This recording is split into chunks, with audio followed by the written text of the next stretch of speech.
የጊዜ ቤተሰቦች እንዴት ናችሁ? ሐኪምን ጠይቅ ፕሮግራማችን ይዘላችሁ መጥተናል። አብራችሁን ቆዩ። ታዲያስ ዶክተር የጡት ጥቃት የደረሰባቸው ሰዎች በስነ ልቦና ሕክምና እንዴት ማገገም ይችላሉ? አመሰግናለሁ። አንድ የጾታዊ ጥቃት የደረሰባት ብዙ ጊዜ ሴት ሴቶችን የመጀመሪያው የምናደርገው ነገር ምንድን ነው? ደህንነታቸው ጠበቃ እንዲሆን ማድረግ ከተደጋጋሚ ጥቃት መጠበቅ ነው።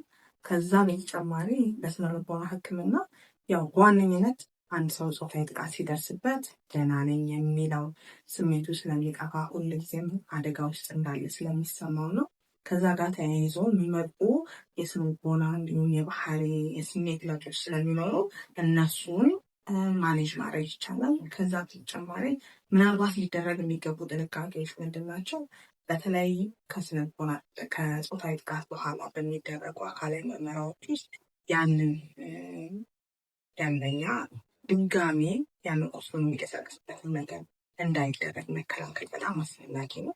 ከዛም ደህንነታቸውን እስከጠበቅን ድረስ የስነ ልቦና ድጋፍ ክትትል እስካደረግን ድረስ በዙሪያቸው ያለውን ማህበራዊ ድጋፍ ማጠናከር እስከቻሉ ድረስ የተሻለ አውትከም እንዲኖራቸው ማድረግ እንችላለን። እናመሰግናለን ዶክተር። ተመልካቾቻችን የትኛውንም አይነት ከአእምሮ ጋር እንዲሁም ከስነ ልቦና ጋር ተያያዥነት ያሉባቸውን ጥያቄዎች ካሏችሁ በውስጥ መስመራችን እንዲሁም በፔጃችን ኮሜንት ሴክሽን ላይ አስቀምጡልን። መልካም ጊዜ